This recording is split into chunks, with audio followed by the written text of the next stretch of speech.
Okay. I'm sorry that, of course, Jean-Claude is not here because she will make much better introduction than I do. And it's, I always try to remember what she would say. And she was always saying that we were born June 13, 1935, the same hour, the same day, but two different mothers. And she also was saying that in 1964, we immigrated to the United States. No, we immigrated to New York City. And of course, now I will show you, I know old-fashioned, but I still believe the color slides is better than new technology. I will show you the 80 color slides about these two projects and progress for many years. And after that, I will come here, and we show in the dark. I don't read anything. I come here, and I will answer many questions. But, this is again Jean-Claude, we will not talk about politics. We do not talk about religion. It's certainly, I will not talk about other artists.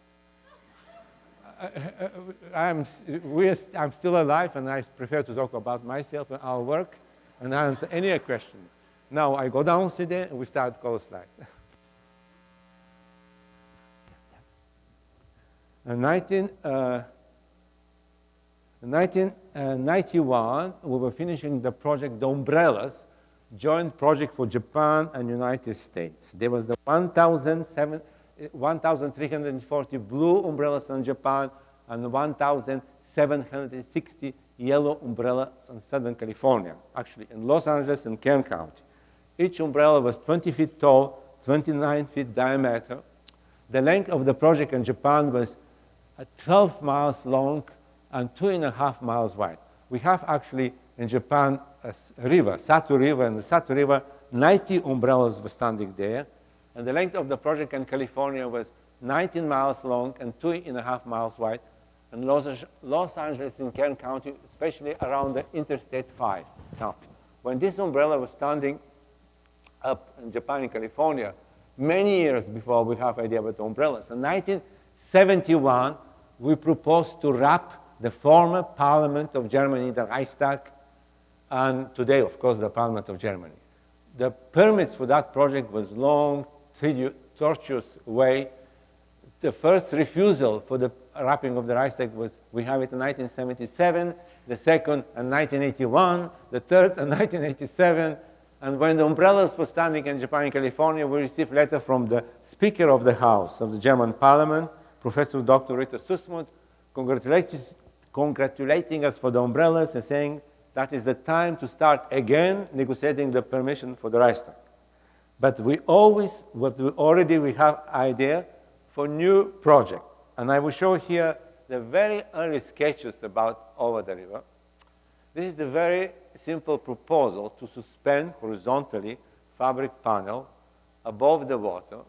The real drawing is only 8.5 by 11 inches. I blew a little person here. You can experience the project from above. And when you go down to the river, you can experience the project from under. These two little drawings, now they're in the collection of the National Gallery in Washington, who actually the biggest museum collector of our works. They have 60 original works in their collection. The chance to get finally permission of the Reichstag was so great. Between 1992 and 1994, we spent 180 days in the capital of Germany, at that time the city of Bonn, negotiating, lobbying the 660 deputies of the German parliament to get the permission for the Reichstag. Only during the summertime, when the day was on holidays, we have time for Over the River. Jean-Claude have enough of city, and I remember vividly tell, we will do Over the River in the United States. And this is why we know very well that most of the great rivers in the United States, they're born in the Rocky Mountains. The Rocky Mountains divide the water, east going to Mississippi and Gulf of Mexico, west going to the Pacific Ocean. In the summer of 92, 93, and 94, we drive with our friends 15,000 miles investigating 89 rivers in the Rocky Mountains, in the state of Idaho, Montana, Wyoming, Colorado, and New Mexico. From these 89 rivers, we come to 6 possible sites for our project. There was 2 rivers in the state of Idaho. Piet River, northeast from Boise, Idaho, and Salmon River near Montana border. One section of Wind River in the state of Wyoming. Two rivers and the eastern slope of the Rocky Mountains in Colorado. Cache la Poudre, north of Denver, and Arkansas, south of Denver, a section of Rio Grande, of New Mexico. Our friend photographer Wolfgang Wolf's traveling with us. He takes pictures. I will show here a little sketch from 1993 or 4, already with the real situation. I'm standing here to give you a scale of the project. And we have the six sites, but in February of 1994, we get permission for the wrapping of the rice stack, and we put all our resources, energy, money, and wisdom, and finally in 1995, the rice stack was wrapped. With 1 million square feet of silver color fabric, using 10 miles of rope, and for 2 weeks, over 5 million people came to see the rice stack, and this late June, early July for 1995. After 2 weeks exhibition of the project, we removed all the material, fabric, rope, steel, all the materials were industrially recycled and returned back to New York. Now, many years before rice stack was realized, in 1979, we proposed the project for the gates in Central Park. We worked for 2 years with the Koch administration, and 1981, the Koch administration refused the project.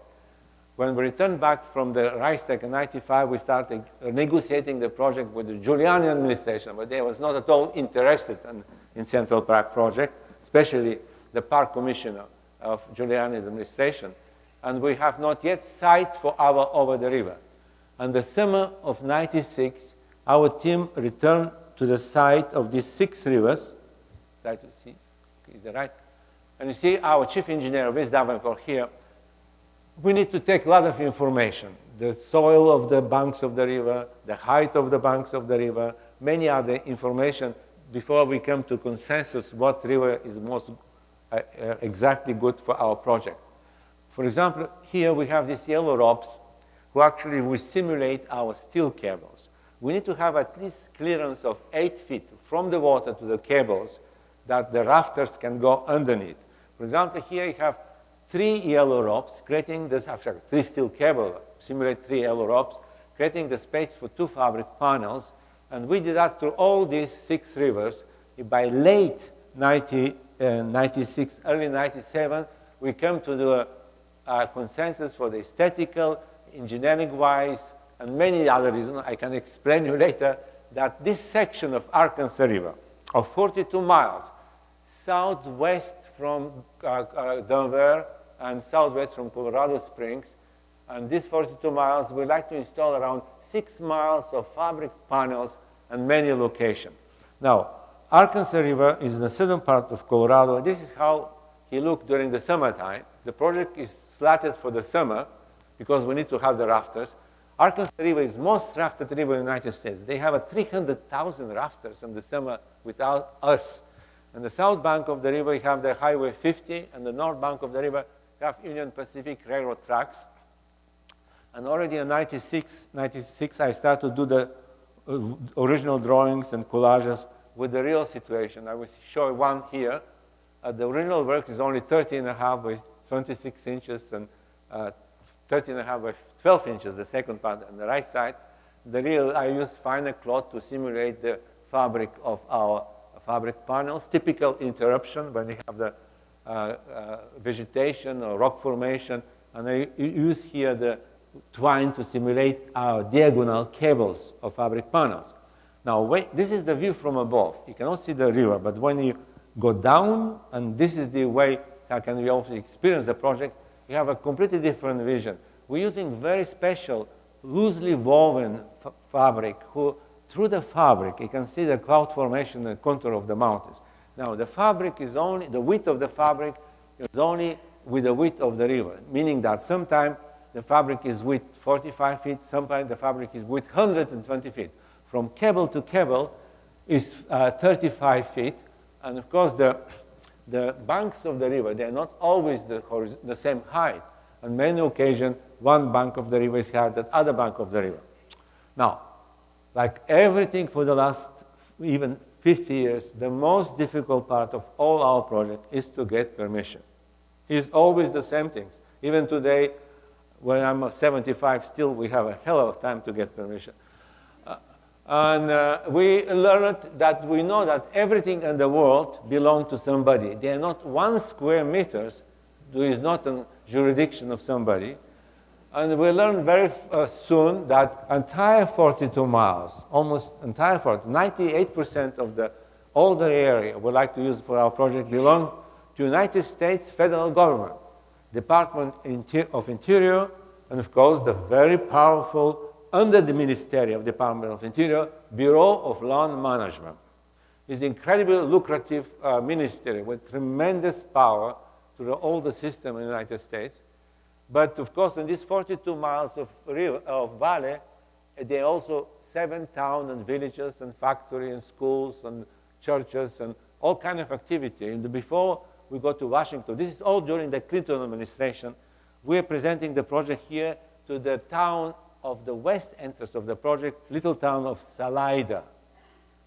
Now, little town of Salida, they don't know very little about us. I put on the wall some photographs, and we try to explain our project. Now, the town is a very small town, mostly populated with senior citizen hippies who arrived here in the late 60s, early 70s, and we explaining what we did.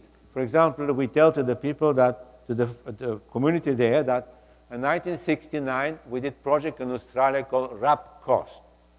RAP coastline, 1.5 miles coastline outside of Sydney, Australia, with the 35 miles of ropes and 1.5 million square feet of this polypropylene in fabric. We have 80 feet cliffs to the sandy beaches in 1969. In 1972, we did a project in the western slope on Colorado, Valley Curtain. This is a span of Brooklyn Bridge. It's 180 feet in the center, 360 feet on the main foundation in August of 1972.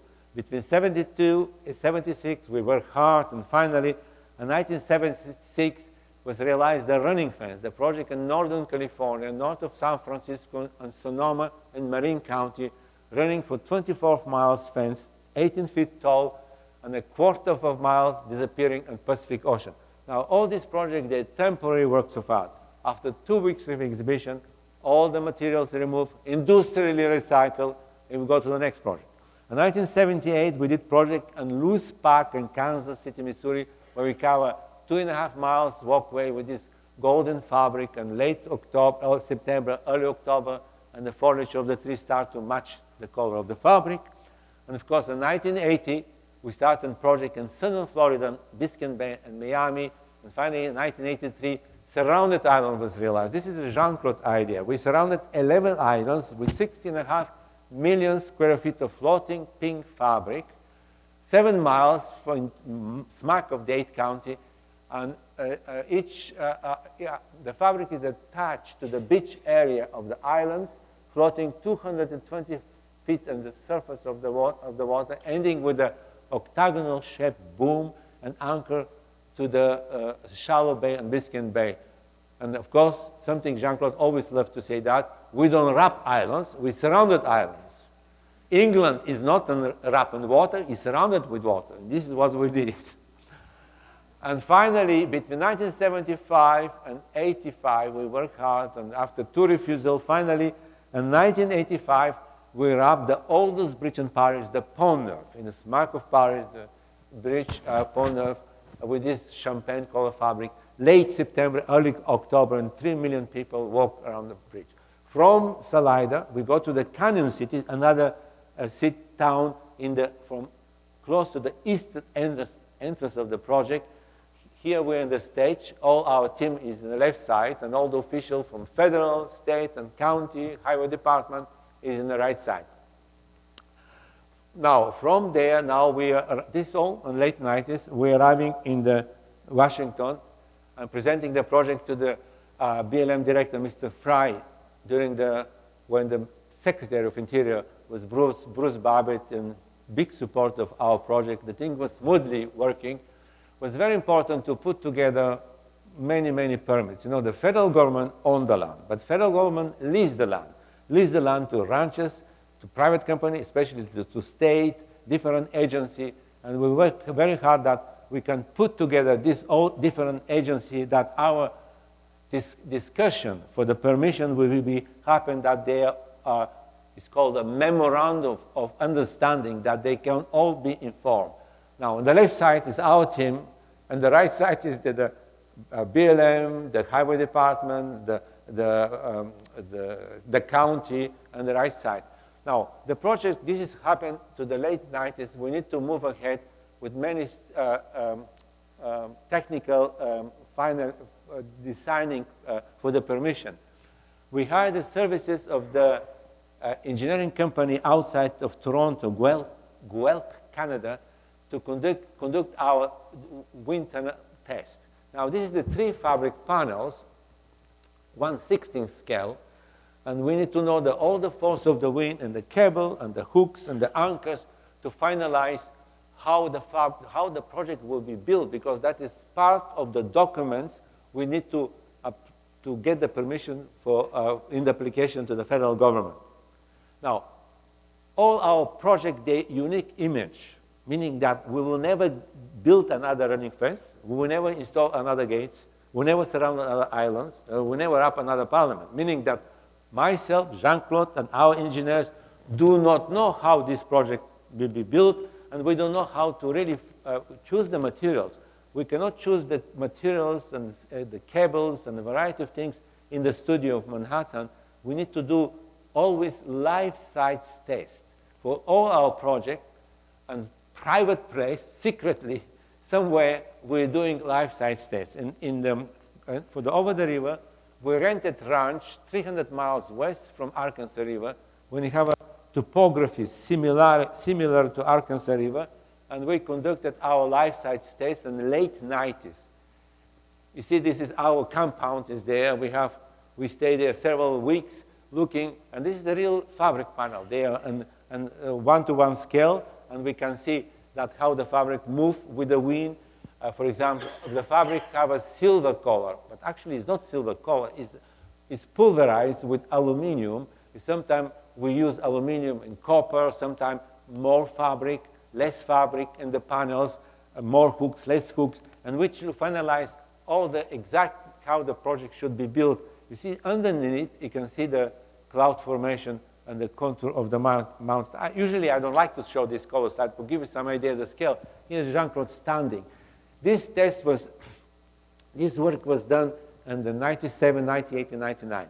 I was telling you that we use 42 miles of Arkansas River to install 5.9 miles of fabric panels. And in 2000, we worked with our engineers and map makers to finalize exactly where these fabric panels will be there. You see typical close-up. All these fabric panels will be rectangular. Of course, they change with the width of the water. The red line is the steel cables go much further away. And you see that when the river turns, we need to fabricate intricate trapezoid fabric panels. Sometimes the river turn make 90 degrees. We need to have these incredible fabric panels, all costume made. And they are for exact position on this area of 42 miles of river. All that costs a lot of money. Myself, Jean-Claude, we are not independently wealthy. You should understand, all these projects, they entirely pay with our own money. There are no grants, there are no industry, there are no donation, no anything like that. This is all our money. The money comes from the sale of original works of art I do with my own hand. All the works of art is done by myself. Ask what artist 75 years old can tell you that. Every work. And my studio in Manhattan that we live for 46 years, the top floor, no elevator. I will show a section of my studio. For over 40 years, I have not time to clean it up. You see in that little table, I do the drawings, very small drawings, very much like architects. I use photography, I glue things, and they're called collages. And when that work is finished, they're called preparatory study. They're done all before. I never draw once the project is realized. They're done all before. It's like that. This is the preparatory study for the Pond-Neuf project. It's in 2 parts. The left side, I use chalk, pastel, wax crayon, finer cloth and twine to simulate the rope of Pont-Neuf. The right side is aerial photography of Paris with the section of the area of where Pont-Neuf is situated, and reproduction of Demarchand, this is the architect of the Pont-Neuf of 16th century. Now, that original work is in a private collection in Belgium. Another study, the same dimension, for the Gates project. Actually, that study is just 2 years before the project is realized, and the upper part, you have already a real sample of the real cloth we use for the fabric panels of the gates. And again, with pencil, chalk, and pastel, but I use finer cloth to simulate the fabric and that study. That is in the collection in Germany, that collage. I work very much over photography of our friend Wolfgang Voss. This is a little sketch, 8.5 by 11 inches, of Wolf photography with wax crayon, enamel pen. And you see the grit. That grit allows me to transport and do the larger drawings. Now, I put the drawing paper on wooden board, another not glamorous place in my studio. I am preparing drawings for the Reichstag. My hair is still darker. I have a little sketch here of the Reichstag, and when that drawing is finishing, it looks like that. This is the 42 by 65 inches, the lower part, and 15 by 65 inches, the upper part, pastel, charcoal, wax crayon. The upper part have a cross-section of the Reichstag building, restored in 1960, and the photography of Wolfi of the Brandenburg Gate and the Reichstag from the 79. That drawing's in the collection in Germany. This is another drawing the same size about over the river. It's typical when the banks of the river, they're not the same height and the fabric panels are inclined. The larger drawings, they're 96 inches drawing. This is the study for the blue umbrellas. On the left side, you have the valley of Ibaraki with 1,340 blue dots. And that small village of Jimba, when you have about 35 houses, we install over 100 umbrellas. Each umbrella is taller height of the two-story houses. Now, from the top floor, no elevator, I bring these original works of art on our second floor, and there where we sell our original works of art. And some of you are artists and know how that transaction is happened. The buyers of art, they're collectors, museum or corporation. They come to the studio, they choose the work, they give us money, and they take the work. This is how we have money. They don't have a mystery. It's our money, it's our right how we spend the money. Sometimes the museum try to buy or to have early works. I will show a work from 1961, which is in the collection of National Gallery in Washington. It's a package, it's a wall piece, and that is in 1961. We have many of these early works because we have no gallery and we kept them. And of course, this is a much more expensive, most important works for many museum collectors. Between 1964 and 63 and 67, I recuperated from demolition of storefronts, show window, door of storefronts, and rebuilt these storefronts inside in the room. And this is the sculpture from 1964 called Storefront. It's life-size. It's exactly like the dimension of real storefronts. It's the glass you cannot see behind there because it's a curtain obstruction. And we have a door, you cannot open the door. That storefront now is in the collection of the Herschel Museum in Washington, D.C. Now, many years before, we have idea about the over the river. In 1966, we tried to wrap the trees during the winter time and Forest Park in St. Louis, Missouri. We never get permission. In 1968, 69, we tried to wrap the trees during the winter time of an avenue of Champs-Élysées in Paris. We never get permission. And finally, in 1997, we started negotiating the permission to wrap 178 trees. And the Berover Park and Fondation Baylor outside of Basel, Switzerland, and we get the permission, and we wrap the tree in autumn of 1998. We have this sunny day, we have a snow, this is color picture, and we have a gorgeous sunset.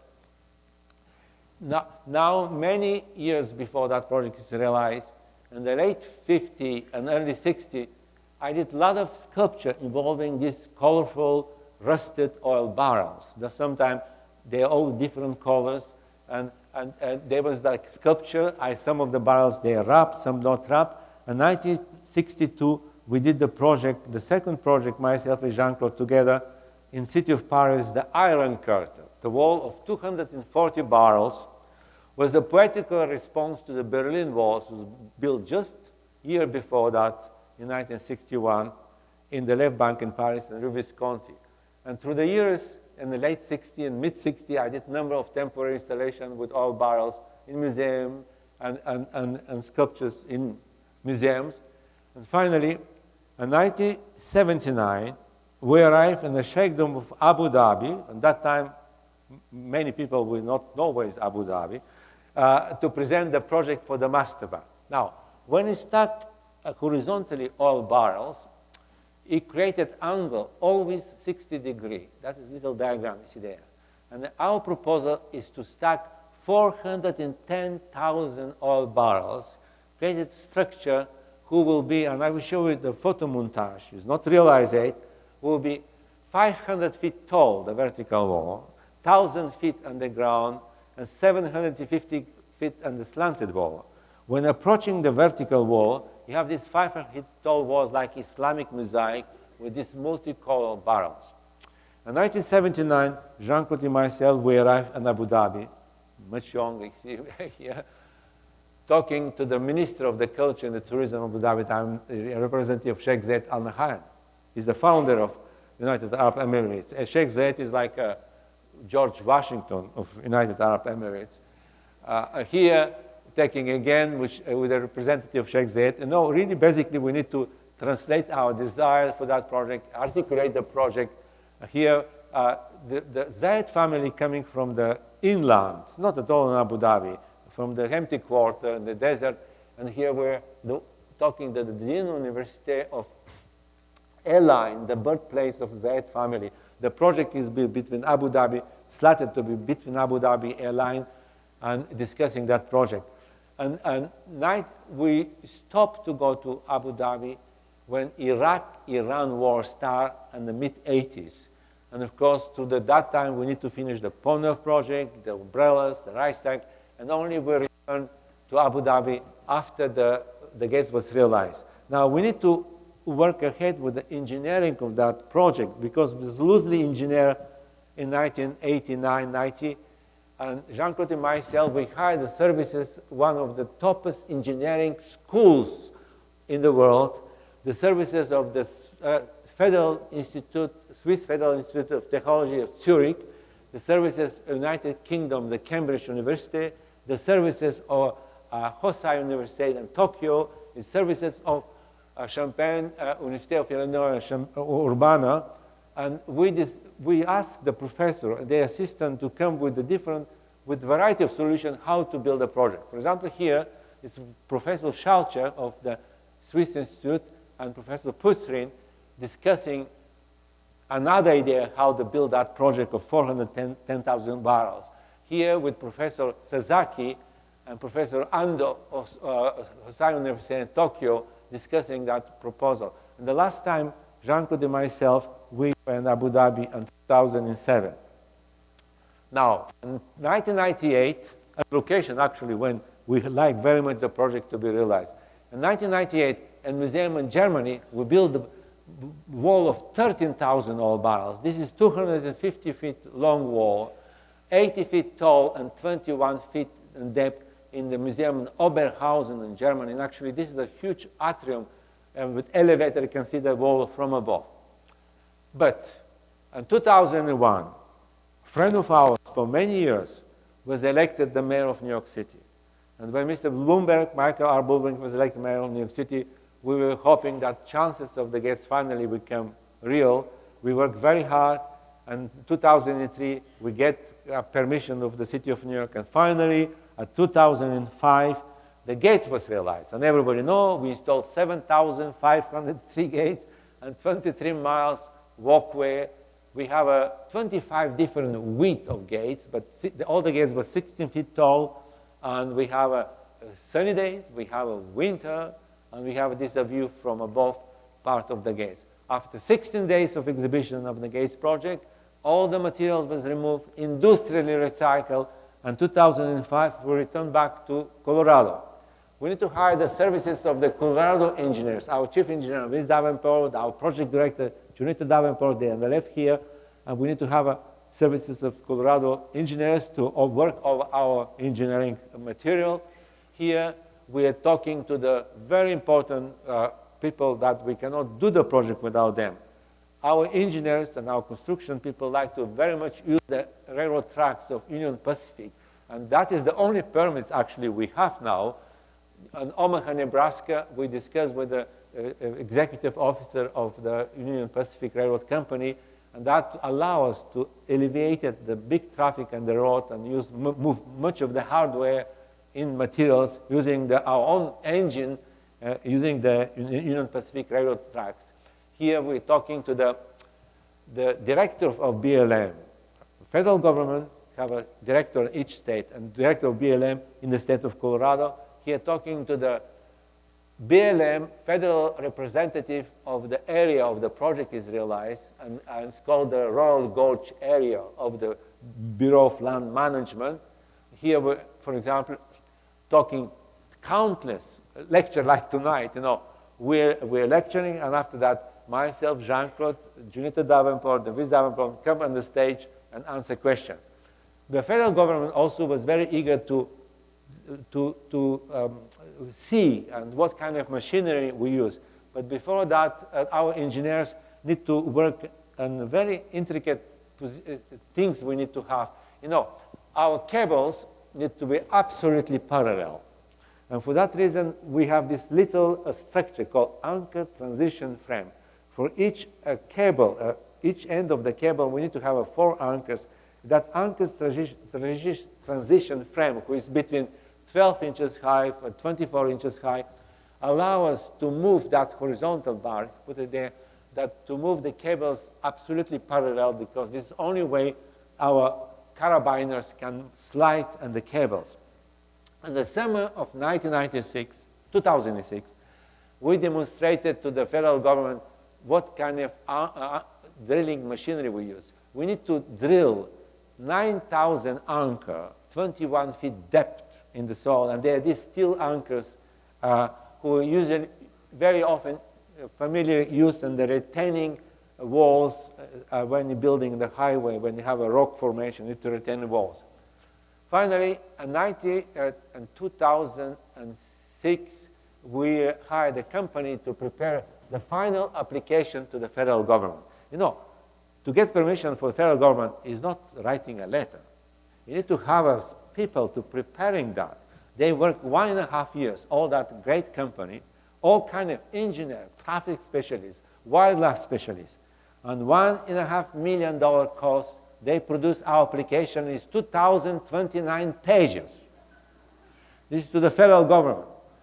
The federal government now received this about 2 years ago, 1.5 years ago. They hire another company that we cannot talk to them. They review that book. They produce 1,460 pages and cost another $2 million. And that finding was just released on July 15 by the federal government. Can see in the website. And there was the comments for 60 days, and there was 4,000 latent comments to the federal government. Right now, these comments, they are reviewed to be classified to arrive to the final things. Now, I will show you 3 more images of the original works to see how the project will look underneath, and I will finish that quite boring presentation and answer questions, because this is the important part. Thank you very much.